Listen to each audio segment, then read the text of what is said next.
नमस्कार मंडळी, आज मी तुम्हाला गॅस न पेटवता स्वस्तात मस्त अगदी हलवा स्टाईल असे टेस्टी पेढे बनवून दाखवणार आहे की जे सहज कोणालाही करता येईल, कारण बनवायलाही खूप सोपे आहे आणि खायला अगदी खव्याचे पेढेसारखे खूप टेस्टी लागतात की तोंडात टाकताच विरघळेल।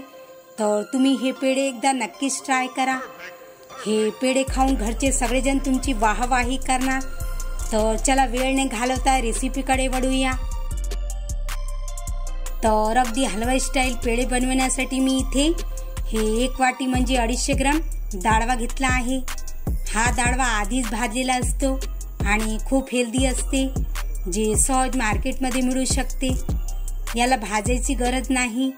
तर सर्वात आधी आपण डाळव्याला ग्राइंड करून घेऊया। तर पूर्ण डाळवा मिक्सरच्या भांड्यात टाकून अगदी बारीक ग्राइंड करून घेऊयात। तर आपण डाळव्याला ग्राइंड करून याची अशी छान बारीक पावडर तयार करून घेतली आहे। पावडर अगदी बारीक असायला पाहिजे, यात गुठळ्या असायला नको। तर एका बाउलमध्ये काढून घेऊयात। मी 2 वेळा करून ग्राइंड केले आहे।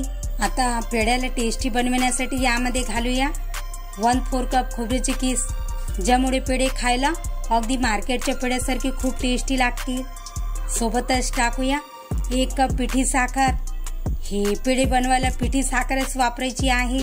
जर आपण साधी साखर टाकली ना तर काय होईल की ते मिक्स होणार नाही आणि खाताना ती तोंडात लागेल, म्हणून पिठी साखरच वापरायची आहे।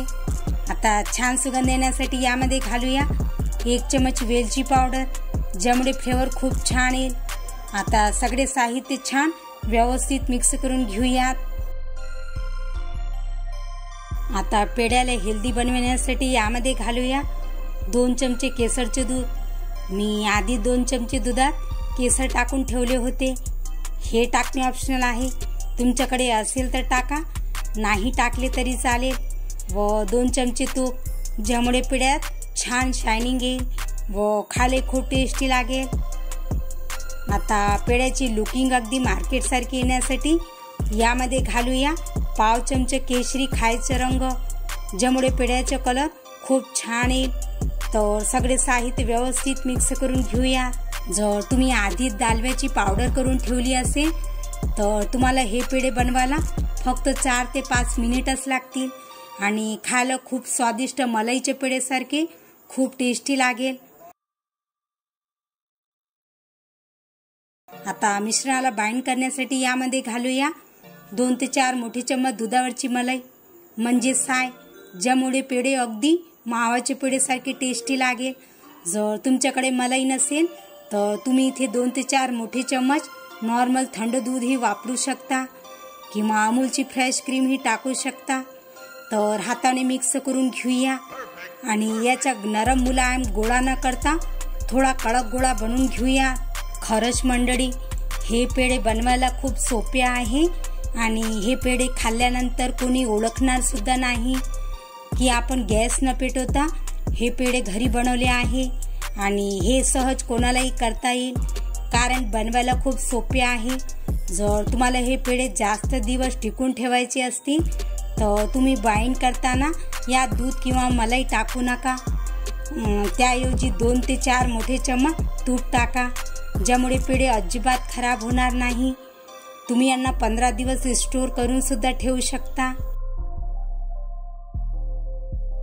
बघा, आपण याला मिक्स करून याचा असा थोडा कडक गोळा बनवून घेतला आहे।